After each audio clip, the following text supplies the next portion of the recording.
이 땅에 살아가는 사람들은 누구나 다 이름을 가지고 있어요. 그런데 이름을 다 풀어보면은요, 이름 지으신 분이 다 좋은 뜻으로 지었더라고요. 나쁜 이름 없어요. 다 뜻이 다 좋습니다.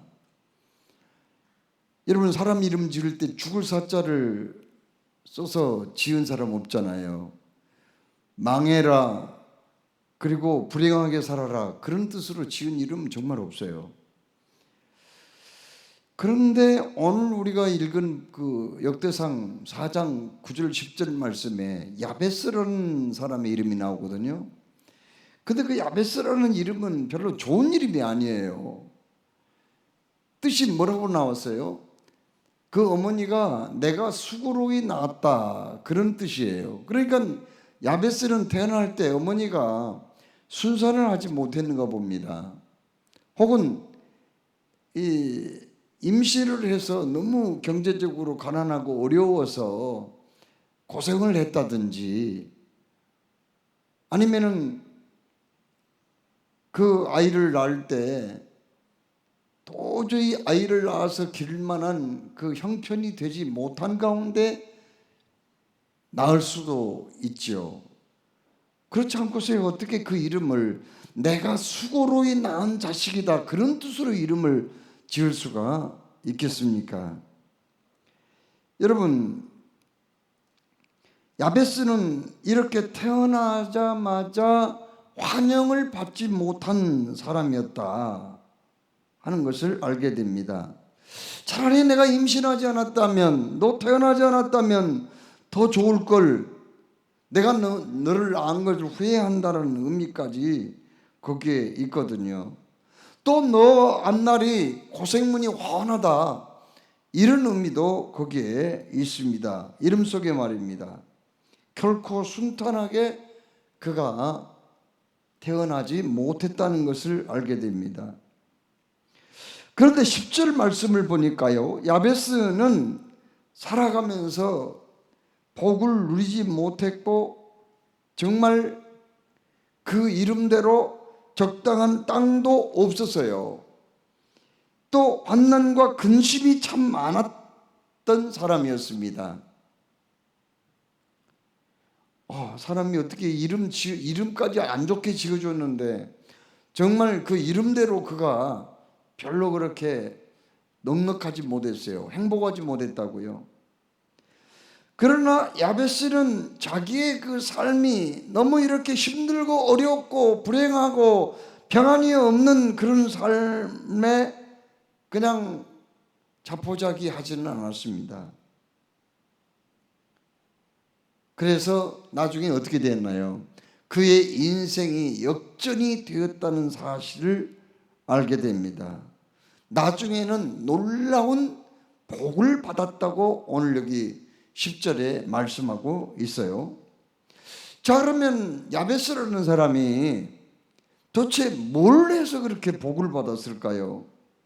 복 받은 비결이 뭐냐고요? 그가 나라를 구하는 엄청난 공이라도 세웠나요? 아니면은 다윗처럼 성전을 짓기 위해서 모든 준비를 다 해놓고 그렇게 헌신을 한 그런 사람이었던가요? 그것도 아니잖아요. 그러면 그가 뭐 바나바처럼 자기 밭이라도 팔아서 하나님께 바쳤던 건가요? 그것도 아니에요. 아니, 그러면 그가 도대체 뭘 잘해서 그렇게 복을 받았다는 겁니까?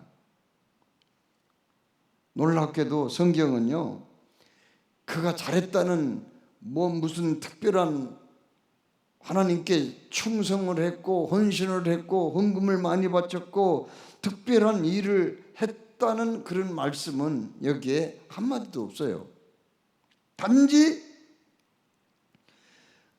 그가 했던 것은 딱 한 가지입니다. 그건 뭐예요? 하나님 앞에 복을 달라고 간절히 기도한 거, 이것밖에는 없어요. 자, 그러면 참 오늘 여기 성경 말씀에 하나님께 그가 복을 달라고 아뢰었다고 말씀했거든요. 아랜다는 그런 말씀의 의미는 뭐냐면요, 히브리어로 카라는 말인데 부르짖다, 다급하게 요구하다, 그런 뜻이에요. 아니, 그가 한 것은 없어요. 그냥 하나님, 나 지금 힘들어요. 하나님, 나 가난해요. 그러니 나에게 복을 주십시오. 이렇게 다급하게 간절하게 하나님께 부르짖고 요구했다는 거예요. 그것밖에는 없어요. 여러분, 야베스는 불화하고 어려운 형편에서도 이스라엘 하나님을 자기 하나님으로 삼고 간절히 구했다는 거, 이것이 복받은 비결이에요. 참, 세상에 우리가 복받기가 그렇게 쉬우면은 복 못 받을 사람이 어디 있어요? 하나님 앞에 다급하게 구했다는 거예요. 간절히 부르짖었다는 거예요. 아니, 그러면은 그렇게 해서 복 받았다고 했다면, 아니, 복 받기가 얼마나 쉽습니까? 아니, 심는 대로 거둔다는 말도 있잖아요. 복을 받으려면은 좀 공을 세우거나 물질을 심거나 행동으로 뭔가 좀 하나님을 기쁘게 해야지. 아니, 그렇게 하나님께 부르짖고 아뢰고 다급하게 복을 달라고 구하기만 하면은, 다 복 받으면은 복 못 받을 사람 누가 있겠냐고요. 한번 생각해 보세요. 아니, 그리고 이 세상에 남부럽지 않게 잘 살기 위해서 열심히 일하는 사람들이 얼마나 많아요. 성실하게 일하는 사람들 얼마나 많아요. 평소에 11조 잘 바치고 헌금 많이 바친 사람들이 얼마나 많아요. 우리 교회도 건축할 때 어떤 분은 자기가 평소에 좀 저축해 놓은 그걸 바치는 분도 있고, 또 여유가 없으면은 나중에 좀 차차 이렇게 여유가 생길 때 하나님께 바친 분도 없잖아 있거든요. 그런데 또 어떤 분은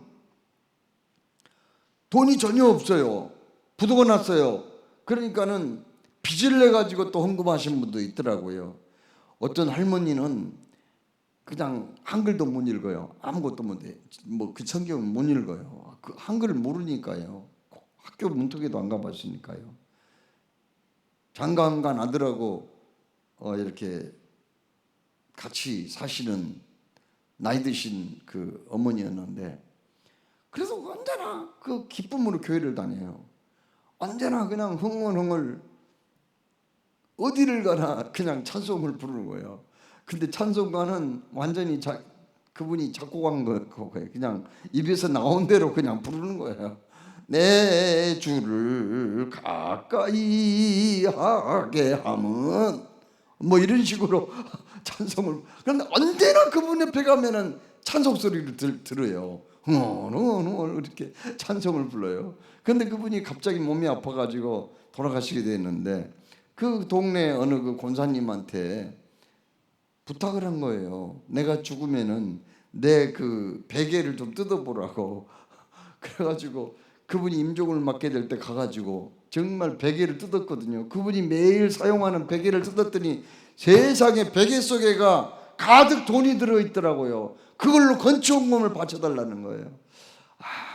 참, 그분이 베었던 베개 속에 들어가 있는 돈을 건축원금으로 받으면서 제가 얼마나 가슴이 뭉클하고 눈물이 나는지요. 정말 감동이 되더라고요. 여러분, 복을 받으려면은 뭔가 이렇게 좀 하나님 앞에 헌금이라도 좀 많이 하거나 무슨 대단한 공을 세우거나 그래야 되지 않아요? 그런데 오늘 여기 말씀에 야베스는 그런 것도 아무것도 않고 하나님 앞에 그냥 부르짖고 다급하게 나에게 복을 주십시오, 복을 주십시오, 이렇게 요구만 했단 말이에요. 이게 복받은 비결이라는 거예요. 도대체 이게 맞는 얘기냔 말이에요. 자, 그러면 이 말씀에 이의를 제기한다면, 하나님은 우리를 구원하셨는데 우리가 구원받을 만한 자격이 있어서 구원하셨나요? 우리가 꼭 용서받을 만한 행동을 해서 하나님이 용서해 줬냐고요. 우리가 예수 믿겠다고 나서기 전에 훨씬 전부터 하나님이 우리를 선택했거든요. 우리가 하나님을 찾아 나서기 전에 하나님이 먼저 나에게 와버렸어요. 아브라함이 믿음의 조상이라고 하지만은 그가 언제 하나님을 찾아갔어요? 하나님이 먼저 그를 찾아갔지요. 그렇죠? 너는 너의 보토 친척 아버지 집을 떠나 내가 내게 지시할 땅으로 가라고 그렇게 말씀한 거 아니에요? 그렇습니다. 하나님은 우리가 구원받을 자격이 없었음에도 불구하고 그냥 구원해 주신 거예요. 또 하나님은 우리가 용서받을 만한 그런 인격과 자격을 갖추지 못했어도 그냥 우리를 용서해 주신 거예요. 우리가 하나님의 아들, 딸이 될 만한 자격을 구비하지 못했음에도 불구하고 우리를 아들로 삼았고 딸로 삼아버린 거예요. 그리고 또 한 가지, 하나님은 우리가 꼭 복을 받을 자격과 조건을, 공로를 충분하게 갖췄을 때 복을 꼭 주신 게 아니라 때로는 그런 준비가 전혀 안 된 나한테도 복을 주시기도 해요. 대표적인 사람이 바로 여기 야베스라는 사람이거든요. 우리가 꼭 알아야 할 것은 하나님은 공의의 하나님이시지만은 동시에 사랑의 아버지가 되신다는 거예요. 그렇습니다. 영접하는 자 곧 그 뜻대로 부르심을 입은 자들에게는 하나님의 자녀가 되는 권세를 주셨으니 이는 혈통으로나 육정으로나 사람의 뜻으로 나지 아니하고 오직 하나님께로서 난 자들이니라. 여러분, 하나님은 우리를 아들, 딸로 삼으셨어요. 그것을 성경에 특권이라고 얘기하거든요.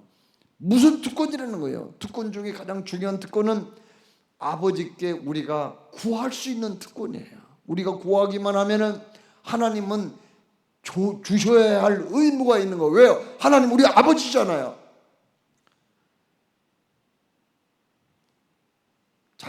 자식은요, 아버지한테 요구할 수 있는 권리가 있습니다.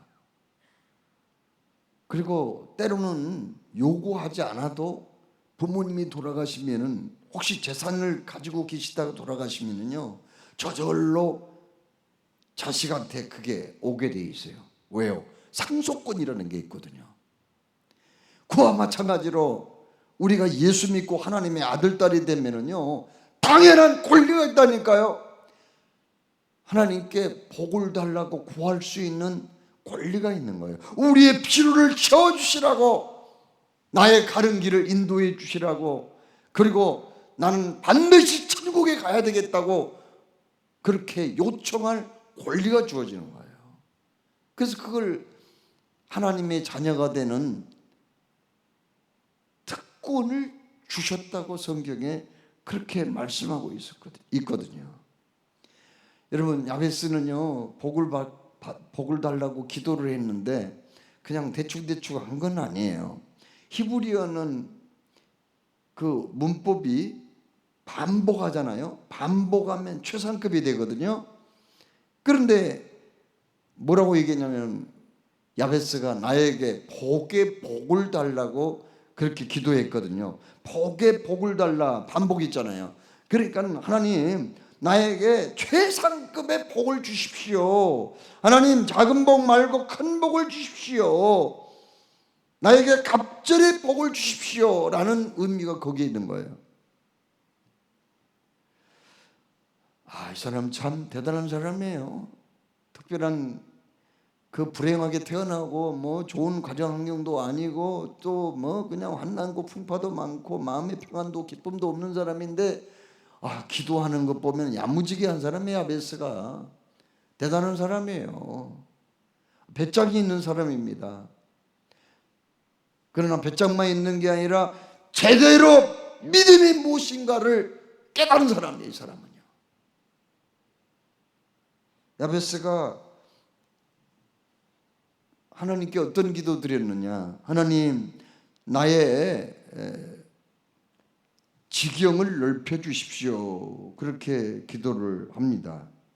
나의 지역을 넓혀 주십시오. 이건 뭘 의미하는가? 하나님, 나의 활동 무대를 좀 넓혀 주십시오. 하나님이 내게 재능과 은사도 주시고 능력도 주셨는데 나도 좀 폭넓게 하나님의 영광을 위해서 일하게 해 주십시오. 그런 그 요청이죠. 또 환난을 벗어난 내게 근심이 없게 해 주옵소서. 이건 평안과 기쁨을 누리게 해달라는 그런 요구였거든요. 우리가 이 세상 살면서 마음에 기쁨이 없어. 언제나 우울하고 죽고 싶어. 그럼 무슨 재미로 살아요? 내 마음에 진정한 기쁨을 간직하지 못하고 어떻게 사냐고요. 적어도 우리 사람은요, 10가지 중에 2-3가지는 그래도 기쁜 일이 있어야지 그 좋지 않는 걸 극복할 수 있다고 하거든요. 하나님이 우리에게 기쁨도 주셔야 돼요. 안 믿는 사람들은 예수 믿는 사람들은 술을 먹어 담배를 피워 무슨 카바레 가서 무슨 춤을 춰 무슨 재미로 살지 저것들, 이런 사람들이 있더라고요. 그런데 당신들이 알지 못하는 기쁨이 우리에게는 있거든요. 하나님이 주시는 기쁨이 있어요. 성령의 열매가 뭐예요? 첫째는 사랑이고 둘째는 기쁨 아닙니까? 성령의 열매가 있는 거거든요. 그래서 여기 야베스가 평안과 기쁨을 달라고 그렇게 기도했습니다.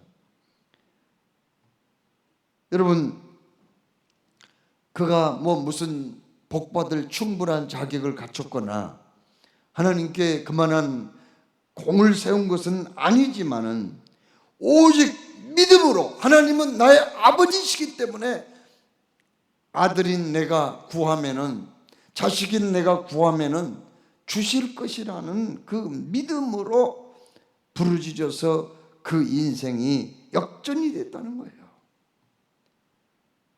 하나님은 그에게 이렇게 네가 구하면 내가 줄 것이다 라는 그런 하나님은 믿음을 그에게 심어주었고요. 또 하나님께 복받고 살고자 하는 그 복을 구하고자 하는 그 사모함을 또 주셨거든요. 그리고 그에게 비전도 주셨고요. 그래서 그는 어떻게 됐나요? 실제로 육신의 복을 받았고 경제적으로도 넉넉하게 되었고 또 건강의 복도 받았고 영적인 복, 골고루 복을 받게 되었다. 이렇게 말씀하고 있습니다. 하나님은 그에게 현실의 어려움 앞에서도 포기하지 아니하고 끈질기게 구하게 하셨어요. 하나님은 야베스 일생을 그렇게 해서 바꾸어 놓으셨고 역전을 시켜 존귀한 사람이 되었다. 오늘 이렇게 말씀하십니다. 여러분, 오늘 말씀에서 하나님 우리에게 무슨 얘기를 하고 싶은지 아세요? 우리가 복받지 못한 복을 우리가 충분히 받지 못했다면 복받지 못한 이유가 있다는 거예요. 그건 뭐냐? 하나님 앞에 내가 복을 달라고 야베스처럼 끈질기게 매달리고 구하지 않았다는 그런 사실입니다. 하나님은 우리에게 뭐라고 말씀했어요? 너희 중에 누가 아들이 떡을 달라 하는데 돌을 주며 생선을 달라고 하는데 뱀을 줄 자가 있겠느냐? 너희가 악한 자라도 좋은 것으로 자식에게 줄 줄 알거든. 하물며 하늘에 계신 너희 아버지께서 구원한 자에게 좋은 것으로 주시지 않겠느냐? 아멘. 하나님이 그렇게 말씀하셨어요. 우리가 아버지께 믿음으로 구하면은 좋은 것을 주시지 않는 말이야. 진정한 믿음은 복의 근원이신 하나님께 부르짖어 복을 받고 그 복을 누리는 것이라는 거예요. 여러분, 아브라함을 왜 하나님 불렀어요? 부르신 이유가 뭐예요? 창세기 12장 1절로 3절에 분명히 그렇게 말씀했잖아요. 여호와께서 아브라함에게 이르시되 너는 너의 고향과 친척과 아버지의 집을 떠나 내가 네게 보여줄 땅으로 가라. 내가 너로 큰 민족을 이루고 네게 복을 주어 네 이름을 창대하게 하리니 너는 복이 될지라. 너를 축복하는 자에게 내가 복을 내리고 너를 저주하는 자에게는 내가 저주하리니 땅의 모든 족속이 너로 말미암아 복을 얻을 것이라 하신지라. 아멘. 아브라함을 부르신 목적이나 우리를 부르신 목적 똑같아요. 하나님은 우리를 부르셔서 복을 주시고, 그리고 그 받은 복을 많은 사람들과 나눌 수 있는 축복의 통로로 사용하시기를 원하신 줄로 믿으시기 바랍니다. 하나님은 우리가 축복의 모델이 되기를 원해요. 축복의 주인공이 되기를 원한다고요. 그래서 오늘 여기 야베스는 그냥 별 볼 일 없는 사람이에요. 태어날 때부터 그렇게 썩 좋은 환경에서 태어난 사람도 아니에요. 그러나 딴 데 안에 간절히 하나님께 매달려 복을 달라고 간구함으로 결국은 복을 받고 그가 존귀한 사람이 되었다고 말씀을 하셨습니다. 하나님께서 사랑하시는 여러분, 오늘 밤에도 우리는 하나님의 부르심을 받고 여기 왔습니다. 우리가 특별히 기도드릴 때 하나님, 야베스가 불행한 환경에서 어려운 환경에서 태어나 고생도 많이 하고 환난과 고난도 많이 당했지만 그에게 진정한 기쁨도 평안도 없었지만 하나님께 간절히 구하고 또 구하다가 받았다고, 복을 받았다고, 하나님이 그를 존귀한 사람으로 만들어 주었다고 그렇게 말씀하지 않았습니까? 하나님 아버지, 나에게도 복의 복을 더하여 주시옵소서. 나의 지경을 넓혀 주시옵소서. 환난을 벗어나 근심이 없게 하여 주시옵소서. 이렇게 간절히 기도하다가 꼭 축복의 주인공들이 다 되시기를 주님의 이름으로 축원합니다. 사랑해 주님, 오늘도 말씀 주심을 감사합니다. 주여